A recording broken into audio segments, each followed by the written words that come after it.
Since the very first accounts that crossed the centuries, a question has echoed within the shadows.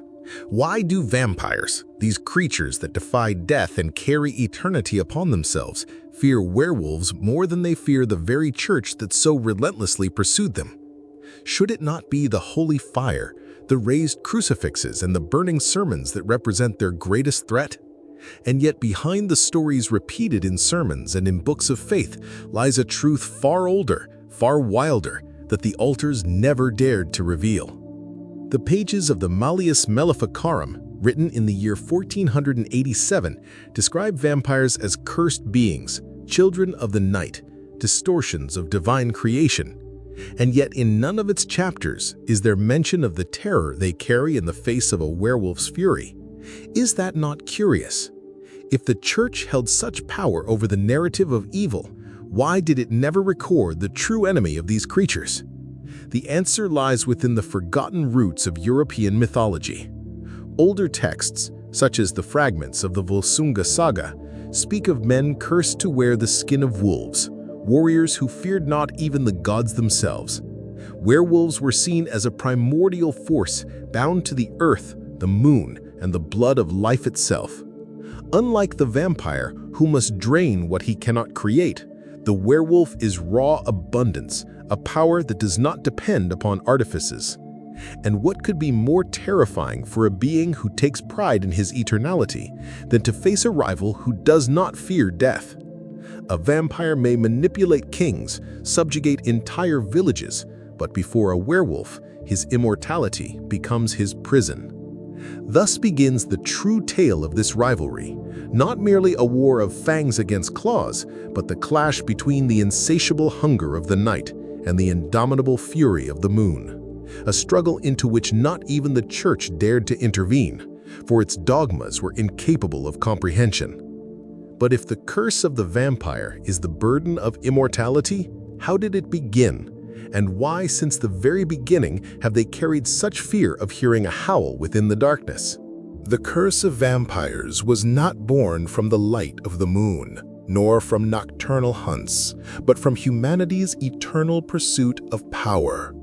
Across many cultures, this figure repeats itself as a reminder that immortality always carries a terrible price. In the 15th century, the famous treatise De Masticatione Mortuorum in Tumulus by Michael Ranfit described the so-called revenants, the dead who returned from their graves to torment the living, consumed by an uncontrollable hunger. Meanwhile, the Malleus Maleficarum, the inquisitorial manual of 1487, identified vampires as demonic aberrations, punished by God and hunted by the church with sacred symbols, holy water, and the power of the cross. And one cannot forget the Eastern European tradition, recorded by Dom Augustin Calmet in his treatise on vampires of 1746, in which the priest detailed the methods for destroying them: fire, decapitation, and the stake driven through the heart. These weapons were feared, indeed, and even today in cultural memory, the cross stands as a beacon against the darkness. Yet there is a crucial difference. Religious terror depended upon the faith of the one who wielded it. A cross held power only in the hands of the devoted. Silver burned only if consecrated by a cleric. Even the stake required courage to be used. The church's threat was mighty, but it was mediated by men. The werewolf, however, requires no dogma, no rituals. Its fury is not bound to temples or blessings. It is pure instinct, raw force that makes no distinction between sacred and profane. For the vampire, accustomed to manipulating, deceiving, and subjugating fragile mortals, the howl of a werewolf is the reminder of an enemy that cannot be bought, seduced, or dominated by hypnosis or immortal charm. While the church offers the vampire a predictable adversary, one that follows rules and clear symbols, the werewolf is absolute chaos, violence born from the earth itself and the pull of the moon. And it is this chaos, uncontrollable and inevitable, that awakens within them a fear even greater. But to truly understand this terror, one must delve into the heart of the beast. What is the strength of a single vampire against the unbreakable loyalty of a pack? The power of a werewolf is not limited to its transformation under the full moon. It carries within it something far deeper, something that vampires have never been able to grasp: the strength of the pack. While the vampire lives in isolation within its castles, condemned to reign in the solitude of eternity, the werewolf is never truly alone. In Germanic folklore, particularly in the Beast of Gévaudan of the 18th century, wolf attacks were often attributed to cursed men capable of moving in groups, as if the wild bond transcended the curse itself. And in the poem Volsunga Saga, one of the oldest Norse texts, there is the account of the brothers Sigmund and Simfjotli, who, upon donning wolfskins, gained extraordinary strength and acted in perfect synchrony, like predators of one blood. It is this unity that terrifies vampires the most, for although they are endowed with intelligence and seduction, vampires tend to distrust one another, plotting and conspiring in secret. A vampire is, by nature, a solitary being, fed by suspicion. The werewolf is the opposite. It trusts the pack, surrendering to collective instinct, becoming part of something greater than itself. And what immortal creature, accustomed to dominating mortals through manipulation and fear, would not feel vulnerable in the presence of enemies that cannot be divided, bought, or betrayed? How can one confront a force that multiplies, a force that does not rely upon faith, crosses, or clerical blessings? Bram Stoker, in his Dracula of 1897, portrays the vampire as master of the night, capable of transforming into a lone wolf to pursue its victims. Yet even in this act, it is always alone, never a group, never an alliance. Herein lies its greatest weakness: eternal isolation.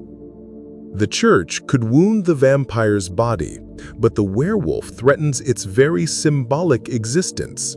For where one sees itself as the supreme predator, the other appears as proof that there exists something even more wild, more indomitable, more free. Thus, the rivalry is not merely physical, but existential. A struggle between solitude and unity, between the calculating predator and the instinctive power of the pack. But this war is not only about instinct and raw strength. It is also made of secrets, hidden strategies, and betrayals that stretch across centuries of silence.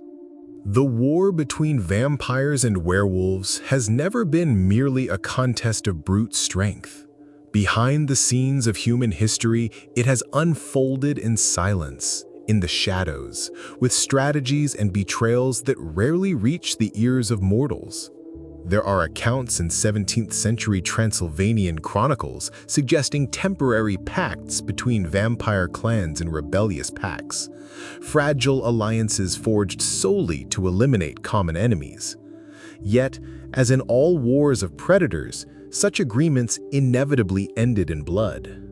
The historian Dom Calmet, in his treatise on vampires of 1746, even hinted that many reports of vampire sightings in villages were, in truth, manipulations.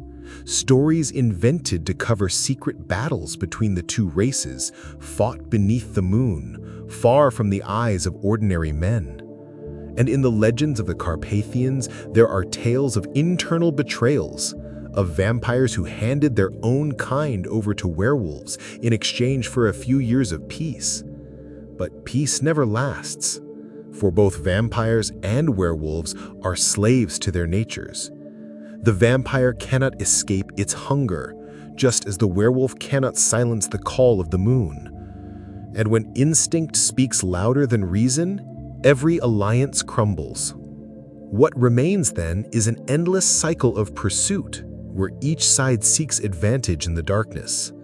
Vampires plotting like master strategists, manipulating kingdoms, controlling riches. Werewolves waiting, patient, until the full moon grants them the power to level the playing field.